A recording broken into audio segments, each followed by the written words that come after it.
Hello, We made it. everybody.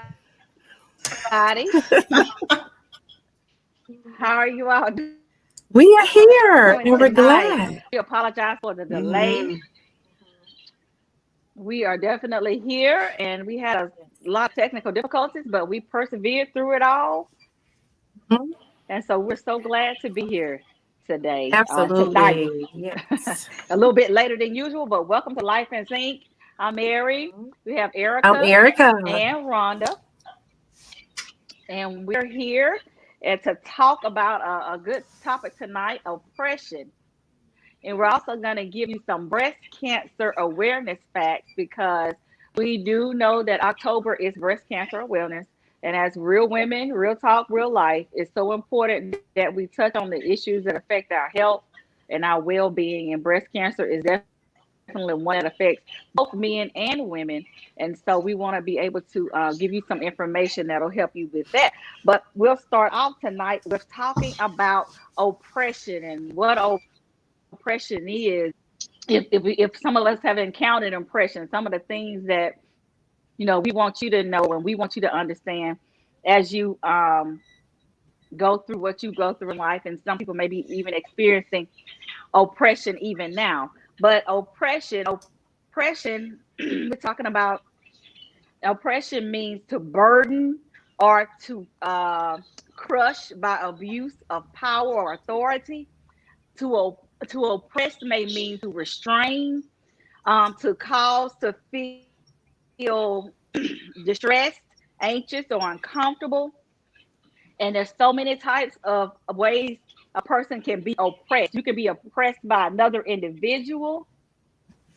You can be oppressed physically, oppressed emotionally, oppressed spiritually, oppressed mentally.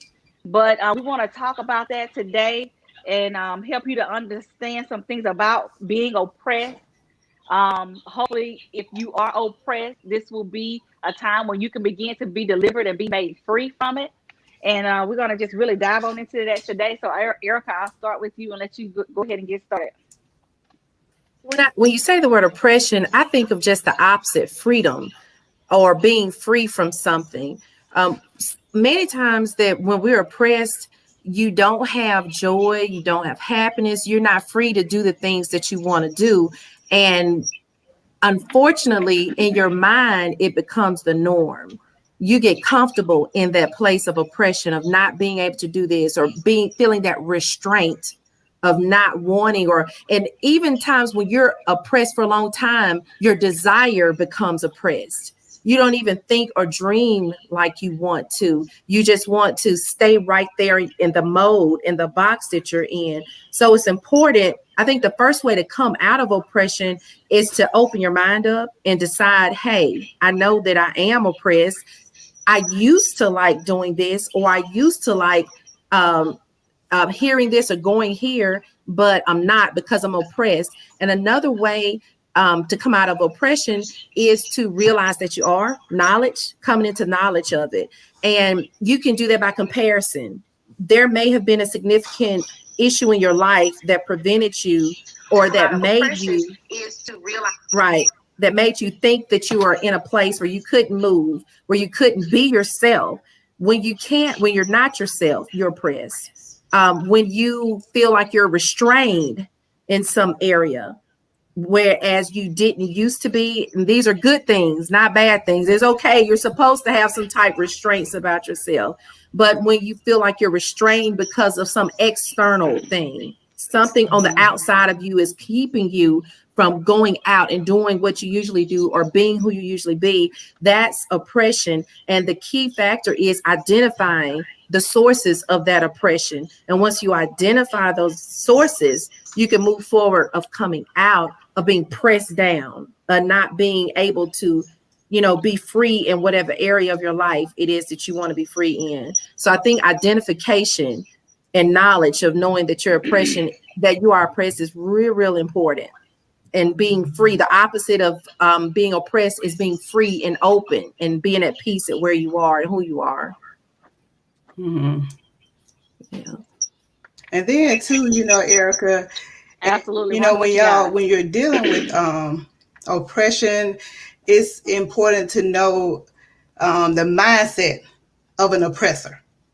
You know, and like the mindset of an oppressor is that they believe that their way of acting or being is the best way, or it's the most appropriate way.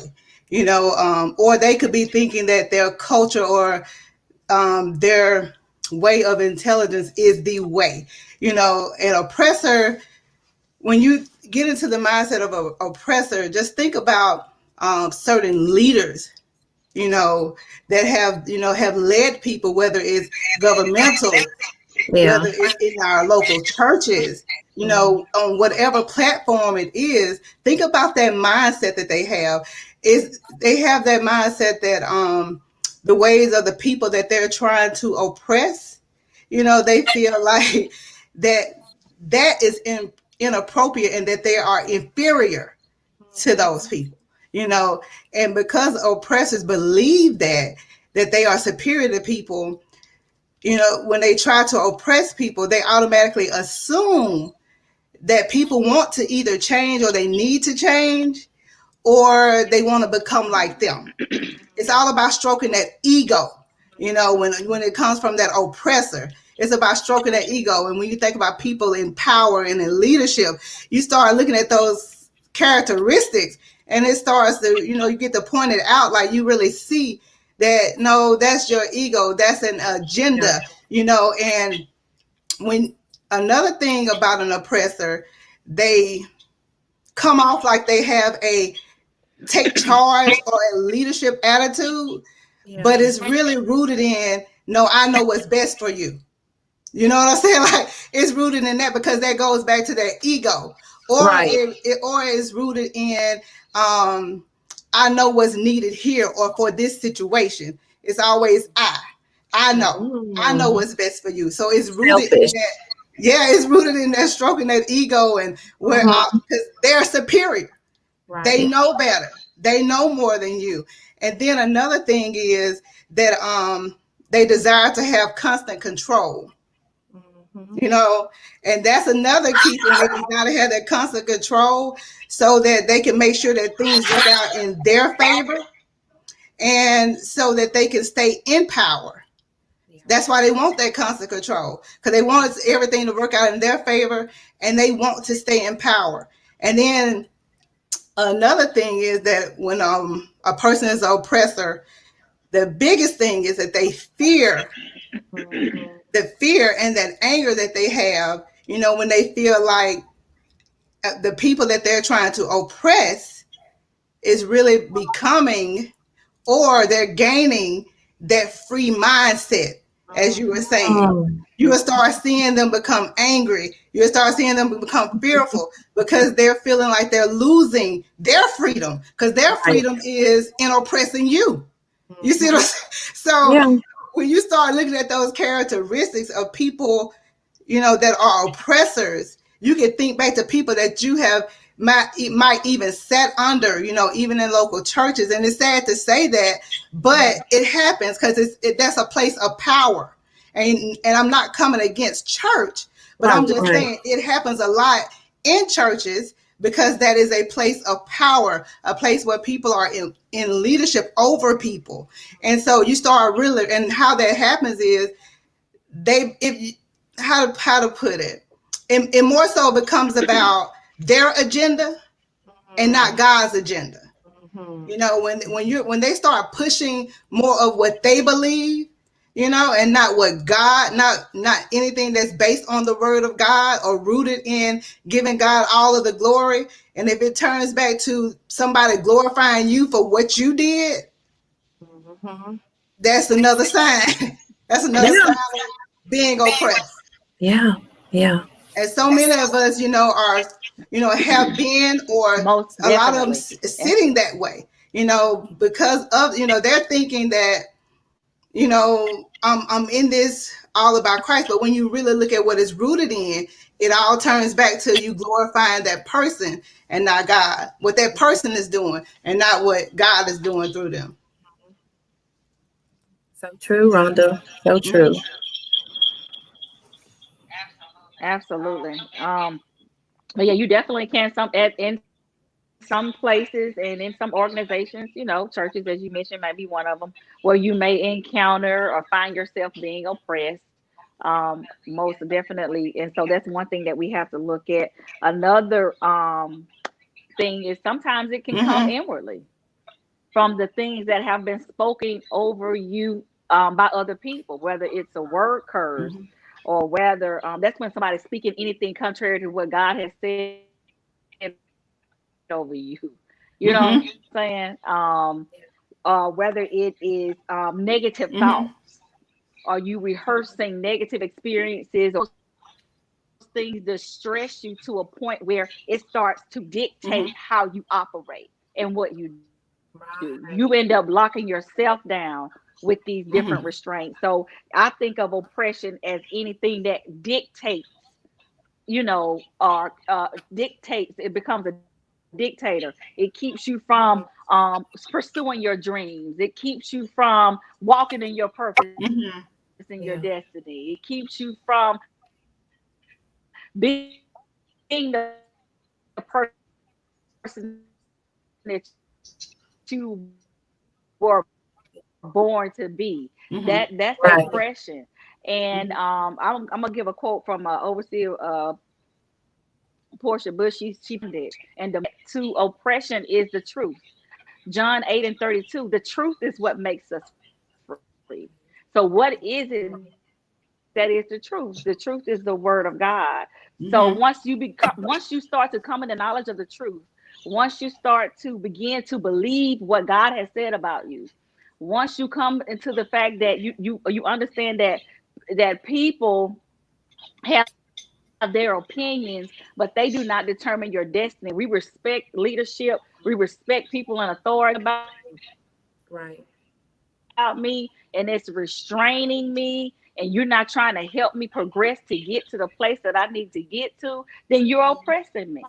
If I come to you and I say, I believe that God is telling me this, just say for an example in a church, and then you come back and tell me, well, you don't think God is saying that, instead of trying to help me progress, Mm-hmm. but you want to suppress a person and put them in a role that you want them to function in to further, like you said, your agenda. That's oppression. So we have to be very careful with the type of people that we sit under. If they're not building us, if they're not speaking the truth of God's word to us, if they're not progressing us forward. But in everything, it is about serving them. That is an issue. And Eric, I'm gonna let you talk a little bit because you were doing some study, and you were saying something about servitude versus being a servant. And I think that's when we look at oppression and we look at how sometimes we talk about people Uh-huh. oppressing, that can Right. definitely be something that's valuable for the Mm-hmm. people. Right. Tell the difference between servanthood and servitude. When you think about when you think about servitude, you're it makes me think of slavery. It means somebody else oppressing you to gain for their own selfish gain. They are controlling and dictating you. When you serve somebody or when you're in that servitude mode, you're doing it out of obligation, not of desire, true motive, or true desires of your heart to help. You're doing it out of oppression. I've got to do this. It's not that I want to, I've got to do it. I'm bound to it. It's a burden to me. Mm-hmm. But when you're in the mode of servanthood, you have a heart to serve and Mm-hmm. to help and to encourage and to see the greater good of the thing that you're serving. So when you get into the place of servitude, that's a place of oppression where you're pressed down. You don't have the opportunity to express yourself. You don't have the opportunity to share in the part of service. When you're serving others, you're sharing, you're giving a part of yourself to make the picture look great for everybody. When there's just servitude, it's almost like you're being enslaved and made to do something. There's no joy in it. There's, you don't get anything out of it. You may have an external factor. I'm just doing this so they can pat me on the back. I'm just doing this so I can get my name in lights. We don't want to be in that place, because that's a place of oppression and of bondage, doing things out of necessity for somebody else's accolades, for somebody else to pat us on the back. That's not the way we should live, because if you're living like that, if you're functioning just to you're just doing stuff to make other people happy, you're not happy. You don't have joy. You won't have peace. But if you're doing things to help other people be better, and you're sharing your experiences with that person, you're in a place of servanthood. That's a mutual place. There's mutual respect. Both sides, it's reciprocity. Both sides are getting something out of it. And that's the place where we want to be. And I thought about what Rhonda was saying, why people get into oppression, the roots of it. I think insecurity also is one of those things. When people are insecure, they try to control. Their fears. Right. Fear. I'm going to have my way over you because, yeah, I know you're smarter than me, or yeah, I know you know this, but I'm going to show you I'm better. I can do this better than you. So I'm going to control you. I'm going to use everything I have to oppress you and not allow you to get up to that place. I see where you're trying to get to, but I'm going to hold you down so you don't get there. So it's real important that we don't get entrapped by that, or entangled, as the new word is. We don't get entangled or get into an entanglement with that oppression and being suppressed in areas of our life, and make sure we're in a mode of servanthood with a good heart, with a clean heart, helping others. And you got to keep your eyes open too, because that can come wrapped so pretty. Because it can become wrapped as an opportunity, or like I'm helping you. You know what I'm saying? So like, and I don't know why I keep bringing this up, but even if you think about Jim Jones, you know, he set it up like he was helping. Do you see what I'm saying? But really, that was an oppression. Right. You know, that's a prime example of that. Or even with a husband and wife. You know, when they come off like they're trying to do what's best for us, but they're the ones really getting all of the pleasure out of it, or the benefits. You know, you're not feeling fulfilled, or you're not being heard, or that's oppression. Right. You know? It is. Like you were saying, it should be a give and take. And when you look at that, it can become so wrapped up, so pretty. You know, someone can give you a position and you're thinking they're doing that, and this is elevating me, or this is, this is benefiting me. But the root of it really is to keep you in a box so they can control you, for their agenda. So it can come wrapped so pretty. But when you realize the characteristics, and you start really looking at the root of a thing, and really ask God to show you the heart of people who you're connected to, and who you're serving, who you're sitting up under, who you're working for, then you will start seeing and start paying attention to those signs. Those little alerts will start going off. And at first you might not want to believe it, but sooner or later, it's going to be a repetition. You're going to start seeing it over and over and over again. Then sometimes you have no choice but to see it. It's right there in your face. Yeah, it is what it is.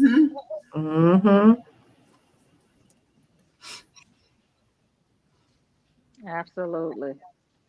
So what are some of the things that you guys would recommend for people who, feel like they're oppressed, they're anxious, they're worried, they're distressed, they're really not in a position because of who they may be connected to or what they've gotten themselves into, to really be who they are, because a lot of times some of the decisions we make cause oppression. If you materialistic and you go out and become a slave to a car note, that thing is oppressing you. You all out of your league. If you're in a relationship and you done got this new group of friends and they're telling you who you should be and how you should act and what you should buy and the brands of clothes you should wear, you can become oppressed through a connection, through a relationship. So some of those things we don't even think about, but a lot of those things are decisions that we make. I'm all about accountability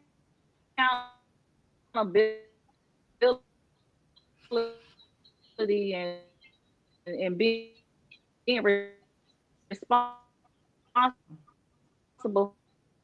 for some of this stuff. You have to set yourself free. Better to walk away, to disconnect, to get before the Lord, to get, in a place you need to Mm-hmm. be, to seek truth, because that truth is going to the point of decision. It's one thing to go into something blind or to go into it ignorantly, just not knowing. But Mm-hmm. once the truth becomes revealed to you, you got some decisions that you got to make. You got to choose what you want to do, because sometimes, you get into oppression through grief. Something bad happened, or you suffering from Yes. depression, and Yeah. you become oppressed. Anger Mm. and rage can oppress you Mm-hmm. because it is dictating what you do and how you live and how you function. And anything that does that and it's not to the glory of God, and if it's not according to the purpose, and if it's not pushing you necessarily, like I said, it have to be a person. It could be a thing. Mm-hmm. It could be a relationship or a connection. So, what y'all think about that? What are some things you think that people need to kind of do, whether it's self-reflection or, looking Mhm. out and trying to see, what they need to do with their life at this point? Yeah. Yeah, Check it out. Go ahead, Rhonda.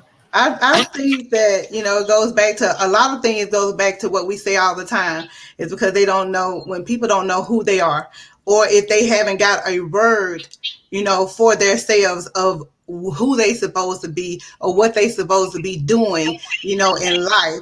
It's easy to become oppressed because you have no clue, of who and what you're supposed to be doing, or who you're supposed to be. So it's very easy to become oppressed that way. And even like when it comes to, anger, like you mentioned, anger, you mentioned, rage and things of that nature. You become a slave to that. Why? Because somewhere in there, you don't know, well, you haven't addressed.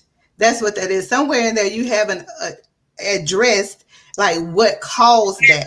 Goes back to the root of things. When you don't address whatever causes that anger, or that mindset, like, a lot of times it really just starts in your mind. Like we was talking about strongholds one day, you know, it causes oppression because there's something in your mind that you have grabbed a hold to, and you think Mhm. of it a certain way, and that becomes what fuels that anger and that rage. Is when you grab a hold to a thought, or a situation, or something someone did in your mind. You perceive it and you accepted it a certain way, and so that has become a stronghold, because in your mind, that's what it is.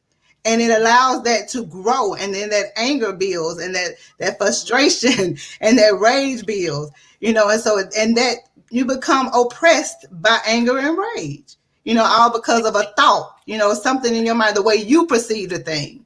Right. So Mhm. I agree. Mhm. I say check your heart. What's in Mm-hmm. your heart? What are the desires of your heart? What do you want to do? That's how you get out of that oppression. Make your decision, make your mind up. Mm-hmm. What's in your heart and put it out there. And if Mm-hmm. something's stopping you from reaching that goal that's in your heart, that thing is oppressing you. So you need to change it. Do something about it. It's real easy. Just do something about it. It's just a decision. You got to do it. Check your heart. Yeah, because you got to realize, do you want that to control you, Right. Absolutely. So you got to or know the it truth. control you? Do you want to control it, or it control you? And we all know we supposed to be the one controlling. No situation supposed to be controlling us. Right. No substance, no person, no nothing. Yeah. Mhm. We get our instruction from God. Mm-hmm.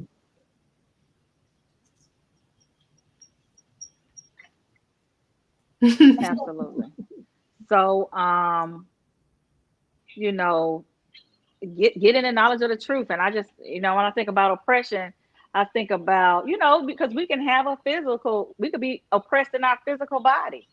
So many Yeah. things happen in our mind that it begins to take, over our bodies. I know when I get stressed out, muscles get sore,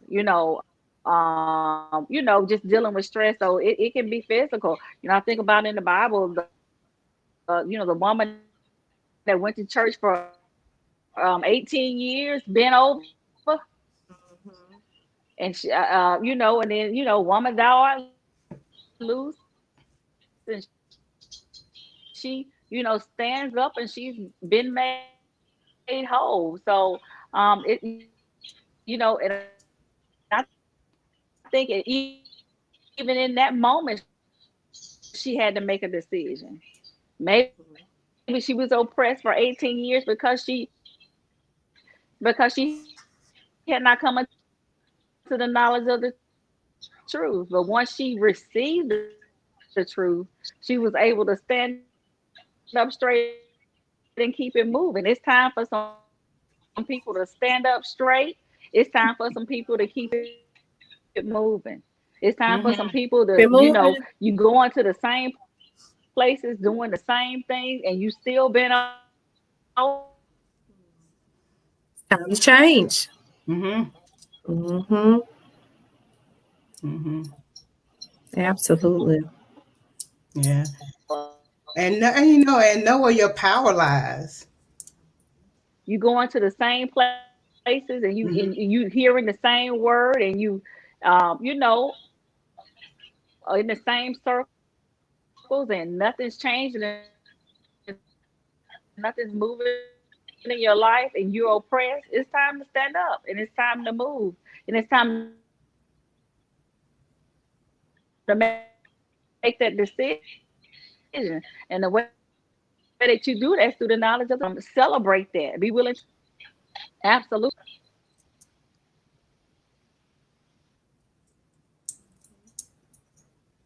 Celebrate keeping it moving forward. Mm-hmm. Yeah, out of that oppression. Once you've moved out of that oppression, you're moving into a safe place because that's a place in your heart where you want to be. You're growing in God. You're growing in knowing yourself. You're learning. You're reaching out. So definitely, you've got to continue to come out of that place of oppression. Mm-hmm. It doesn't matter how long you've been there. You may have been doing a certain thing for 10, 30, 40 years and decide, well, I'm too old. I can't come out of this. Or my circumstances are this way and there's no way I can come out of it. It doesn't matter. Mm-hmm. Time doesn't matter. You just make your mind up and whatever's in your heart, you get it out so you can come out of that oppression. It's Yeah. just that easy. Make a decision. Take Mm-hmm. steps. And sometimes, like going back to your mind, just knowing the power that lies within you, you know that we have the power to bind and loose. Yes. Whether it's poverty or whether it's sickness, whatever it is, you can bind poverty and loose wealth in your life. That's You right. can bind sickness and loose that health in your life, loose prosperity in your life. When you're standing in who He has created you to be, when you're standing in the authority and the power of Christ, you have Right. that power to do that. And so when we come into that knowledge of Christ, like Mary had brought up about the woman of the issue of blood, when she came into the presence where Christ was at, that means she came into the knowledge of Christ. We all know that the Holy Spirit, what it brings all things to our remembrance, or Right. and then it brings truth. So she came into the knowledge of Christ. It brings truth, and so that enabled her to open her mind up to receive that and to really believe like that she could pull that use her faith to get that Right. healing. Absolutely. And faith is a key thing as well. You Mm-hmm. have to have faith and believe in what you don't see. You Yeah. can't see yourself out there doing this thing because I'm oppressed in my mind or Mm-hmm. oppressed in my spirit or oppressed in my heart. But if you have faith and you believe it's going to happen, that's going to encourage you to take the steps and go forward and do that thing that you thought you could never do. Come out of that oppression. So faith plays a big part in that. and It does. surrounding yourself with faith walkers, with people who have the same faith as you. I mean, you're not going to succeed if, well, I'm not going to say you're not going to succeed, but if you're allowing those voices in your mind to keep you oppressed. Oh, you know, you can't go back to school. You don't have the money to do that. You're not able to do that. You're not going to do this. If you keep taking all that stuff in, you're not going to succeed. But if you get around faith talkers and faith walkers, people who are going to help boost you and pull you out of that oppression, you can get to that place where you desire to be, in that place of being free and not being oppressed by somebody else's ego or their thoughts or a dictatorship or whatever the case is. Faith is ever so important. And so that is our viewpoint on oppression. And we don't want anyone to live in that type of bondage, because if something is bound, you can't come out of it. But if you release your mind and your heart, you can open up those windows, open up that door, and you can flow freely through that. So we want everybody to be free from oppression in any form, any form. We want you to be free from it. And so, and especially if you're saying you're a believer. If you are a believer, you know, who the Son sets free is free indeed. You know, so you want to walk in freedom. You want to walk in freedom. Absolutely. And so with closing up in oppression, we hope that you're free. We hope you're walking in peace. We hope you're walking in joy, all of those great things. And we, of course, we don't want to leave the month of October without mentioning breast cancer awareness. We know as women, this is something that affects all of us. And I think everyone knows somebody who's been affected by breast cancer in some form or another. And we just wanted to go over just a few things that I think that are important for women to know, as well as men, because men are affected by breast cancer as well. There are a lot of risk factors when you're looking at breast cancer. Hey, Mary. It started raining really hard and it wiped out my Wi-Fi. Oh, wow. Okay. Well, we pretty much summed up oppression, and we're talking about breast cancer, just starting that up. About a few risk factors.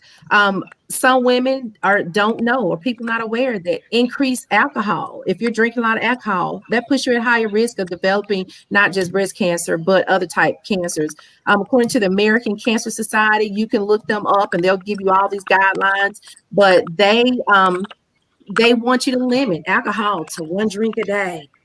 So we know that alcohol increases the risk of breast cancer. Being overweight increases your risk of being breast cancer because of those hormones that's in that body fat, and some of those cancer receptors respond to hormones and make them grow more. So you want to eat a balanced diet, you want to exercise, do all the things we know we're supposed to do.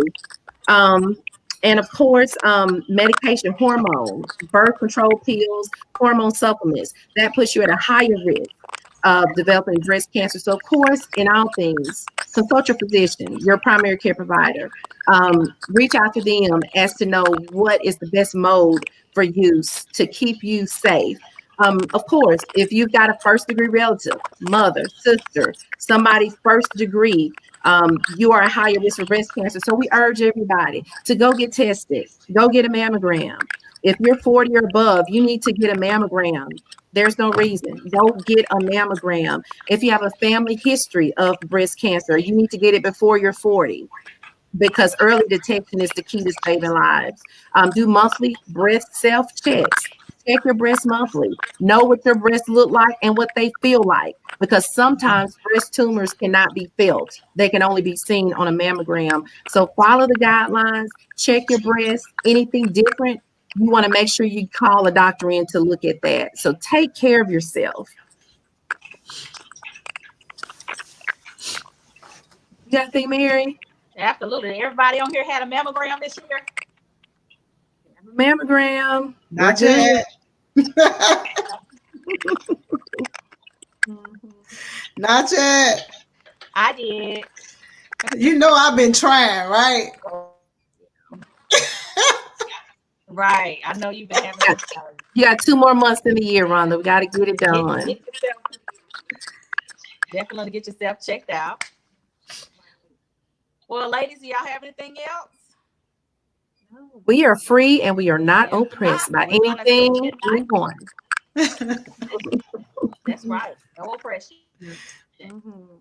Move and walk Because freely in the Lord. the one thing about it, if you ever been oppressed, And, when you come out of that thing, Ooh, I ain't going back. you ain't coming back. I ain't going back. no sir, no ma'am, Coming back. not today. Not doing it. No. Absolutely. So we thank you all for joining us. And for those of you who are watching the replay, leave a comment so we know that you've been on, and continue to live life in sync. Y'all have a great night. Bye-bye. Bye.